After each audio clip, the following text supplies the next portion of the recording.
السلام علیکم۔ آج منگل ہے، اکتوبر کی 28 تاریخ۔ میں ہوں خالد حمید، خبروں کے ایک بلیٹن کے ساتھ۔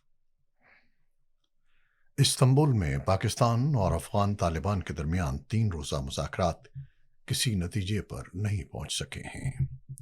سفارتی ذرائع کے مطابق طالبان وفد کا موقف کابل سے رابطوں کے بعد بار بار تبدیل ہوتا رہا۔ مذاکرات کے دوران افغان وفد نے پاکستان کے دہشت گردی کے خلاف اقدامات کے جائز مطالبات سے اصولی اتفاق کیا، تاہم ہر مرتبہ کابل سے نئی ہدایات موصول ہونے پر ان کا موقف بدل گیا۔ ذرائع کا کہنا ہے کہ ترکیہ اور قطر کے ثالثوں کی موجودگی میں بھی اختلافات برقرار رہے۔ پاکستان اور میزبان ممالک اب بھی کوشش کر رہے ہیں کہ بات چیت کے ذریعے کسی منطقی حل تک پہنچا جا سکے۔ خیبر پختونخوا کے ضلع بنوں کے علاقے لکھی 2 روڈ پر دہشت گردوں کی فائرنگ سے پولیس اہلکار جاوید خان شہید ہو گئے۔ پولیس کے مطابق حملہ آور موقع سے فرار ہونے میں کامیاب ہو گئے، تاہم ان کی تلاش کے لیے سرچ آپریشن جاری ہے۔ اسلام آباد کی ڈسٹرکٹ اینڈ سیشن کورٹ نے بانی P T I Imran Khan اور ان کی اہلیہ بشرا بی بی کی 9 مئی سمیت 5 مقدمات میں گرفتاری سے 25 نومبر تک روک دیا ہے۔ جج افضل مجوکا نے سماعت کے دوران دونوں کی ضمانت قبل از گرفتاری میں توسیع کی اور ہدایت دی کہ عمران خان آئندہ سماعت پر عدالت میں یا ویڈیو لنک کے ذریعے پیش ہوں۔ وزیر اعظم شہباز شریف اور سعودی ولی عہد محمد بن سلمان کی ملاقات کے بعد ایک مشترکہ اعلامیہ جاری کیا گیا ہے۔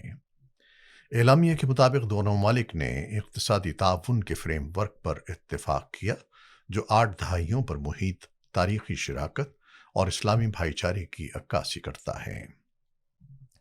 یہ فریم ورک تجارت اور سرمایہ کاری کے فروغ کے ذریعے مشترکہ اقتصادی مفادات کو مضبوط بنانے کی خواہش ظاہر کرتا ہے۔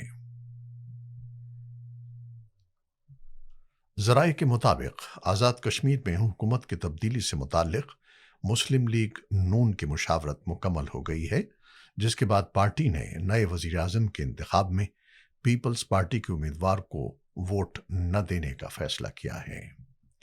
ذرائع کا کہنا ہے کہ مسلم لیگ نون حکومت کی تبدیلی کی تحریک میں پیپلز پارٹی کا ساتھ دے گی، تاہم نئی حکومت میں شامل نہیں ہوگی۔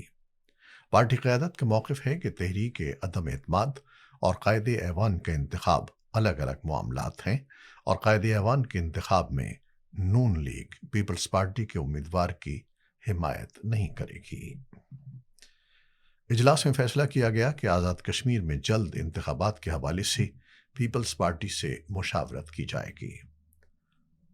ذرائع کے مطابق سیاسی رابطہ کمیٹی نے آزاد کشمیر کی پارلیمانی پارٹی کو پیپلز پارٹی کے ساتھ طے پائے فارمولے پر اعتماد میں لیا، جبکہ آئندہ کی سیاسی حکمت عملی پر بھی غور کیا گیا۔